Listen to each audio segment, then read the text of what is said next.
হওয়ার তৃতীয় নাম্বার আমল হচ্ছে যারা আত্মীয়র সাথে সুসম্পর্ক রাখেন, আত্মীয়র সাথে যারা সুসম্পর্ক বজায় রাখেন, ভাই ভাইয়ের সাথে যারা সুসম্পর্ক বজায় রাখেন, ভাই বোনের সাথে যারা সুসম্পর্ক বজায় রাখেন, চাচা ভাতিজা যারা সুসম্পর্ক বজায় রাখেন, এবং শাশুর এবং জামাইয়ের মধ্যে যারা সুসম্পর্ক বজায় রাখেন, আল্লাহর হাবিব সাল্লাল্লাহু আলাইহি সাল্লাম বলছেন আত্মীয়র সাথে সুসম্পর্ক রাখার মাধ্যমে, আত্মীয়ের সাথে সুসম্পর্ক রাখার মাধ্যমে, আত্মীয়ের সাথে সম্পর্ক অটল রাখার মাধ্যমে আল্লাহ রাব্বুল আলামিন বান্দার রিজিক বৃদ্ধি করে দেন।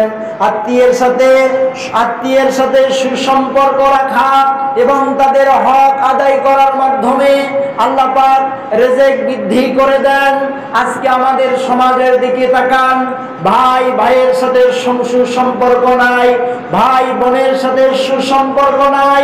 এই সুসম্পর্কটা ওইখানে গিয়ে দূর হয়ে যায়, ওইখানে গিয়ে এই ভাই ভাইয়ের সাথে সুসম্পর্কটা কাট হয়ে যায়, ওইখানে গিয়ে ভাই বোনের সাথে সুসম্পর্ক শেষ হয়ে যায়, ফুফু ভাতিজার সাথে সুসম্পর্ক শেষ হয়ে যায়, ভাতিজা ফুফুর সাথে সুসম্পর্ক দূর হয়ে যায়। যখন ফুফু তার বাপের আংশিক সম্পত্তি নেওয়ার জন্য ভাতিজার কাছে দাবি করে, তখন ভাতিজার সাথে ফুফুর সম্পর্ক শেষ হয়ে যায়। ভাসতে যখন তার জেঠোর কাছে বড় আব্বুর কাছে সম্পদের দাবি করে, তখন ভাস্তের সাথে তার চাচার সম্পর্ক শেষ হয়ে যায়। ভাই যখন ভাইয়ের কাছে সম্পত্তির দাবি করে, তখন ভাই ভাইয়ের সাথে সম্পর্ক শেষ হয়ে যায়। বোন তার বাপের আংশিক সম্পত্তি নেওয়ার জন্য যখন বাড়িতে এসে যায়, তখন বোনের সাথে ভাইয়ের সম্পর্ক নষ্ট হয়ে যায়। অথচ আল্লাহর হাবিব সাল্লাল্লাহু আলাইহি সাল্লাম বলছেন ভাই ভাইয়ের সাথে, বোন বোনের সাথে, ভাতিজা ফুফুর সাথে, ভাস্তে চাচার সাথে সম্পর্ক যদি অটল রাখে, সুসম্পর্ক রেখে তাদের হক যদি যথাযথভাবে মূল্যায়ন করে, তাদের হক যদি যথাযথভাবে আদায় করে, এই আদায় করার মাধ্যমে আল্লাহ রাব্বুল আলামিন তার রিজিককে বৃদ্ধি করে দেবেন। আজকে আপনি আপনার ভাতিজার সম্পদ মেরে খাচ্ছেন, আপনার বোনের হক মেরে খাচ্ছেন, আপনার ফুফুর হক মেরে খাচ্ছেন। মনে রাখবেন আল্লাহ এই সম্পদের মধ্যে আপনার রিজিক বৃদ্ধি করবে না। এই সম্পদ একদিন নাতে একদিন আপনার ধুলিময় হয়ে যাবে, একদিন নাতে একদিন এই সম্পদ আপনার ধ্বংস হয়ে যাবে, অনিবার্য ধ্বংস আপনার জন্য। যদি আপনি অন্যের হক নষ্ট করে আপনি সেই হকটা নিজের বলে চালায়া দেন আপনার সম্পদের মধ্যে, এই সম্পদ নিয়ে আপনার রোজাও হবে না, আপনার নামাজও হবে না, আপনার হজও হবে না, আপনার দান সদ্দাও হবে না। কারণ আপনি তো হালাল সম্পদের মধ্যে বোনের হালাল সম্পদ ঢুকিয়ে দিয়ে আপনার হালাল সম্পদকে বোনের সম্পদ নেওয়ার কারণে আপনার হালাল সম্পদ পর্যন্ত আপনি হারাম করে দিয়েছেন। আর এই হারাম খেয়ে যতদিন নামাজ পড়বেন, যতদিন বেঁচে থেকে যত ইবাদত করবেন, ওয়াল্লাহি বিল্লাহ আল্লাহর কসম আপনার কোন ইবাদত আল্লাহর দরবারে কবুল হবে না।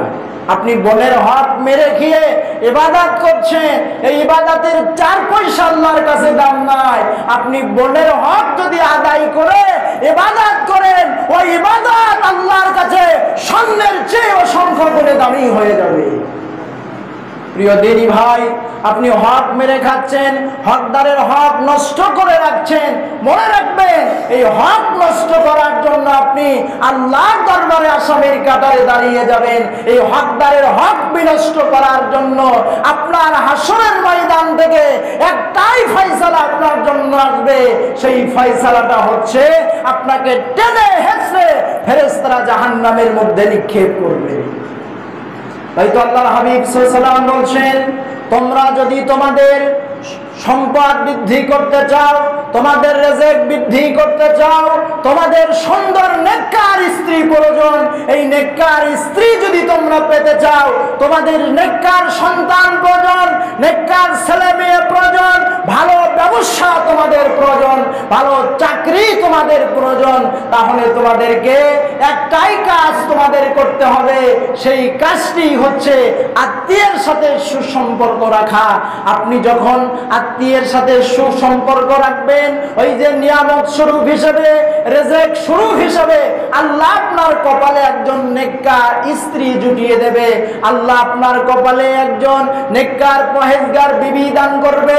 এই জন্য আল্লাহর হাবিব সাল্লাল্লাহু আলাইহি সাল্লাম সহিহুল বুখারীর 5985 নম্বর হাদিসে, সহিহুল বুখারীর 5985 নম্বর হাদিসে, এই হাদিসটা আসছেন সহিহ মুসলিমের 4639 নম্বর হাদিস।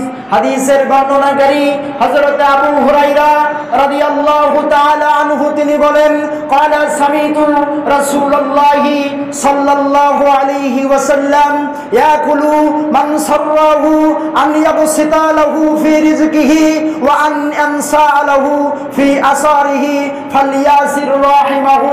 আল্লাহর হাবিব সাল্লাল্লাহু আলাইহি ওয়াসাল্লাম বলছেন, হযরত আবু হুরায়রা রাদিয়াল্লাহু তাআলা আনহু বলেন যে সামিতু রাসূলুল্লাহি সাল্লাল্লাহু আলাইহি ওয়াসাল্লাম, আমি আল্লাহর রাসূল সাল্লাল্লাহু আলাইহি সাল্লামের কাছ থেকে শুনেছি, ইয়াকুলু বিশ্বনবী বলেছেন, মান সাররাহু আন ইয়াবসাতা লাহু ফি রিজকিহি, যে ব্যক্তি তার রিজকের প্রশস্ত চায়, যে ব্যক্তি তার রিজক বৃদ্ধি হওয়ার জন্য কামনা করে, যেই ব্যক্তি একজন নেককার স্ত্রী পাওয়ার জন্য বাসনা করে, যেই ব্যক্তি একজন নেককার ছেলে মেয়ে পাওয়ার জন্য বাসনা করে, যেই ব্যক্তি একজন সুন্দর সংসার পাওয়ার জন্য বাসনা করে, যেই ব্যক্তি দুনিয়ার জিন্দেগিতে 60, 70, 80 বছর বেঁচে থাকতে চায় সুন্দরভাবে, সুস্থভাবে, শান্তিতে, অশান্তিতে নয়, শান্তিতে যদি কেউ সুন্দরভাবে 80 বছর, 100 বছর, 70 বছর বেঁচে থাকতে চায়, এবং সে যদি তার রিজকের প্রশস্ততা চায়, রিজক বাড়ায় নিতে চায়, সুন্দর স্ত্রী পেতে চায়, আল্লাহর হাবিব সাল্লাল্লাহু আলাইহি সাল্লাম বলছেন, ইয়াবসাতাল্লাহু ফি রিজকিহি, যেই ব্যক্তি তার রিজককে বৃদ্ধি করতে চায়, ওয়া আন ইয়াসালাহু ফি আসারিহি ফালইয়াসির রাহিমাহু, আর যেই ব্যক্তি তার হায়াতকে বৃদ্ধি করতে চায়, নিজের আয়ুকে বৃদ্ধি করতে চায়, নিজের জিন্দেগিকে বৃদ্ধি করতে চায়, নিজের হায়াতকে বৃদ্ধি করতে চায়, নিজের আয়ুকে বৃদ্ধি করতে চায়, এবং নিজে সুন্দর প্রশস্ত রিজক কামনা করে, এবং আল্লাহ সুবহানাহু ওয়া তাআলার রাসূল সাল্লাল্লাহু আলাইহি ওয়াসাল্লাম বলছেন, ফালইয়াসির রাহিমাহু, সে যেন আত্মীয়ের সাথে সুসম্পর্ক রাখে।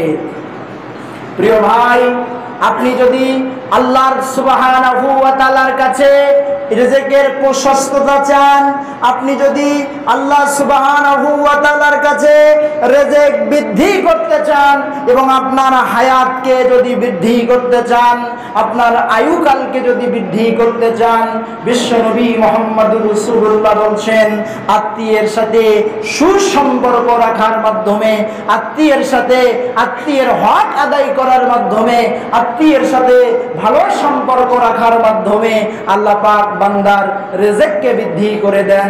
আল্লাহ পাক আত্মীয়ের সাথে সুসম্পর্ক রাখার মাধ্যমে আল্লাহ বান্দার আয়ুকে, হায়াতকে বৃদ্ধি করে দেন। দলিল সহিহ বুখারী 5985 নম্বর হাদিস। প্রিয় ভাই, এখান থেকে আমরা শিক্ষা গ্রহণ করি, আমরা যারা আমাদের বোনের সাথে সম্পর্ক নাই, আমরা যারা চাচার সাথে সম্পর্ক নাই, আমরা ভাইয়ের সাথে ভাইজাতের মিল নাই, প্রিয় ভাই, আপনাদের ছোট্ট ইমাম হিসেবে আমি আপনাদেরকে অনুরোধ করছি, আপনারা আপনার ভাইয়ের কাছে ক্ষমা চান, আপনার ভাইয়ের প্রাপ্তটা আপনি ভাইকে বুঝিয়ে দেন, আপনি আপনার ফুফুর প্রাপ্তটা আপনার ফুফুকে বুঝিয়ে দেন। এই তো আজকেই যখন আপনি শেষ হয়ে যাবেন, সব আপনার পড়ে থাকবে। এই যে গত পরশুতে ডাঙ্গার ব্রিজে একটা বয়স্ক লোক কলা বিক্রয় করত, কলা বেচতে বেচতে ওখানেই পড়ে শেষ, সাথে সাথে মারা গিয়েছেন। প্রিয় ভাই আমার, এই জীবনের কোনো গ্যারান্টি নাই, কখন মৃত্যু মৃত্যু আসবে, আমি কেন আমার হালাল সম্পদের মধ্যে আমার বোনের সম্পদ দিয়ে হারাম করে ফেলবো? আমি কেন আমার হালাল সম্পত্তির মধ্যে আমার ভাতিজার সম্পদ আমি জোর দখল করে নিয়ে আমার হালাল সম্পদকে হারাম করে ফেলবো? প্রিয় ভাই, আসুন আমরা যারা হকদারের হক নষ্ট করেছি তাদের হককে যথাযথভাবে ফিরিয়ে দিয়ে তাদের সাথে সুসম্পর্ক কায়েম করার আল্লাহ আমাদের সকলকে তৌফিক দান করুন। সকলে বলি আল্লাহুম্মা আমিন। আসুন